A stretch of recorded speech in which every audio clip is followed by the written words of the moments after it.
The title of this memoir photo is Explosive Rage. The evening I took this pic, I was feeling extreme rage about everything. The commute to work in downtown Portland was either near-death experiences daily on my bike or being harassed by transients and addicts on the train had me at my wit's end. One of my coworkers was a bully, and the management and leads were among the most toxic and incompetent people I ever met. You can really tell the difference between public servants and those craving power while wielding their victim consciousness like a weapon. That was the Portland norm I became accustomed to. Don't be a highly intelligent, ethical white dude that doesn't fit the gay stereotype as a homosexual male. There was more that was creating this cauldron of rage bubbling inside me. My partner was not liking Portland and was on the brink of psychological self-destruction. He did not fit in his work environment, but he wouldn't have been in that job if he actually tried to look for jobs instead of chasing barely 18 boys on apps the months he and I were apart.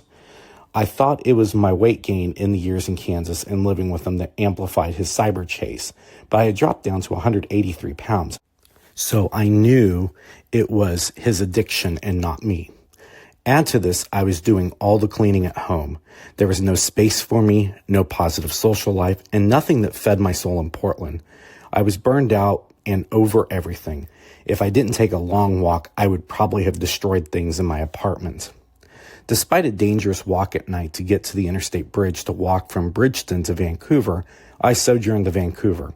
Walking by homeless camps, the smell of meth and heroin being cooked in tin foil or drums under the bridges on the path leading to this bridge going between my apartment and Jansen Beach was a nostril-singeing stench you never forget, which added to my rage.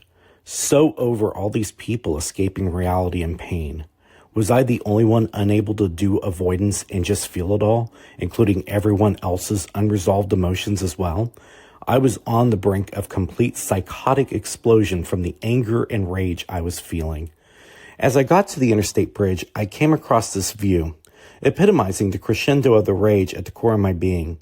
It was the Port of Vancouver area where there is a trash-burning power plant and another refining facility. In my mind's eye, I saw nuclear explosions. One like a fiery rage, but not exploding, and then an explosion like a bomb with the smoke at the refinery place. If it wasn't for my photography to help process and visualize my emotions, this night could have been a night of self-destruction. I kept the image in my head so that when I went to grab a beer, I could edit this image. A quick note about the edit of the photo before I proceed with the narrative.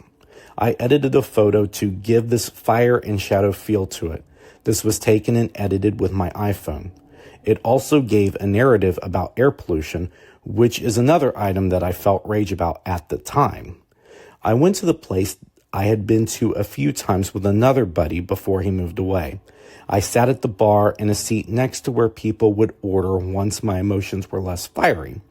After a couple of beers, I was more in my heart space and calmer. It was about at this time, 3 gents came up to order cider. One of them started talking to me. I could tell he was not used to drinking much. He seemed very different than the people I usually encounter. It became a quick spiritual conversation, which is something I haven't had since 2017 with a friend who moved to Oregon, then moved back as I was moving to Oregon. For the first time since I moved back to Oregon, I actually connected to someone that was actually spiritual and had that wonder about the world that seemed lacking. People I encountered most often were looking for a high, using someone to achieve orgasm, or chasing fantasy. Reality had become fantasy, it seems. This conversation led to a solid companion to go on isolated hikes during the COVID lockdown insanity, which actually saved my life. This night, and making sure he had a way to contact me, is how 2020 became a year where I reset enough to get through the rest of the time in a very toxic job in a very toxic place for me. This night was a testament to channel the extreme rage into art and go do something that helps me wind down. It led to connection and transmutation. The walk back was filled with gratitude. I was emotional because of the rage I felt and the joy I felt meeting a kindred spirit. Just like walking in that area on any night, you must watch out for the zombie homeless walking wrapped in comforters that blend in with the environment. I almost ran into one such transient that was wearing a comforter the color of the interstate bridge. Keep in mind, it was dark and foggy that evening, especially walking back to Portland. The walk back re-heightened my hypervigilancy because one never knew when you could be attacked by someone high on PCP or having a psychotic break. It couldn't be because everyone is passive-aggressive and not letting their emotions out and avoiding reality, could it? It is one of the nights I am glad I actually went out for drinks. This connection led to many more wonderful hikes, more close encounters with eagles, and many, many wonderful adventures during what I will call the beautiful quarantine, which started only a few weeks later.